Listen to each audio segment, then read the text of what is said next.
नमस्कार, दीपलक्ष मराठीमध्ये आपलं स्वागत आहे. मी दीपक मुलमले आपल्यासोबत बोलत आहे. आपण आता शेतकरी उपोषणाच्या ठिकाणी आलेलो आहे. 2 दिवसापासून इथे शेतकऱ्यांचं आमरण उपोषण सुरू आहे. त्या संदर्भात शेतकऱ्यांच्या मागण्या ज्या आहे त्या अजूनपर्यंत त्याबद्दल शासनाचे अधिकारी यावेळेस येऊन गेले. त्यांनी ते कुठल्याही प्रकारचं ठोस असं शेतकऱ्यांचं मनसमाधान होईल अशा काही त्यांनी ठोस कागदपत्र आणलेली नाही. अजूनही शेतकऱ्यांचं उपोषण इथे चालू आहे.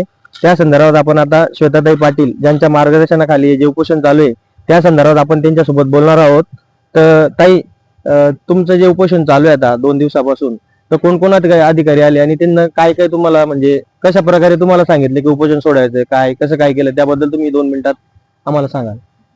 पहिल्या दिवशी, आता आमचा हा 3रा दिवस आहे. पहिल्या दिवशी जेव्हा आम्ही बसलो होतो तर पहिल्या दिवशी शाखा अभियंता आणि महसूल विभागाचे काही कर्मचारी आले होते.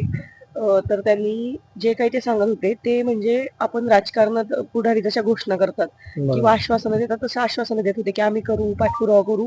लेखी त्यांच्याकडे काहीच नव्हतं. काल जिल्हा परिषद बांधकाम विभागाचे काही अधिकारी आले, पण त्यांच्याकडेही लेखी काहीच नव्हतं. ते असं सांगत आम्ही प्रस्ताव पाठवतो, पाठपुरावा करतो आणि हे प्रस्ताव टाकलेला आहे, पाठपुरावा करू, मग रस्ता मंजूर होईल. आम्ही खूप वर्षांपासून ऐकतोय. त्याच्यामुळे आम्ही ह्या त्यांच्या आश्वासनांवर काही उपोषण सोडू शकत नाही. आम्हाला लेखी ठोस काहीतरी मिळाल्याशिवाय आम्ही हे उपोषण सोडणार नाहीये. आज आमचा 3रा दिवस आहे आणि आज रात्रीपर्यंतच आम्ही पाणी घेऊ. उद्या सकाळपासून आम्ही पाणी घेणार नाहीये. तर एवढंच आहे आता सध्या. या प्रकारे ताईंनी आपली प्रतिक्रिया दिलेली आहे. आपल्या शेजारी एक शेतकरी आजी आहे, तर त्यांचा पण मुलगा इंजिनियर होता.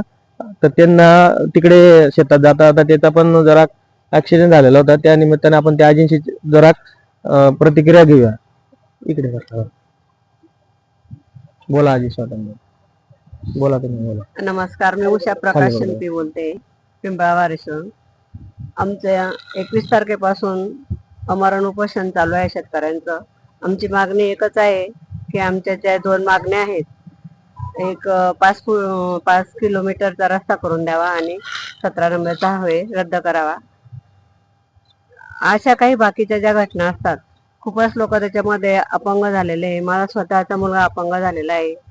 तो अपंग झाला त्यावेळेस तर माझे नात 1-2 वर्षाचे होते.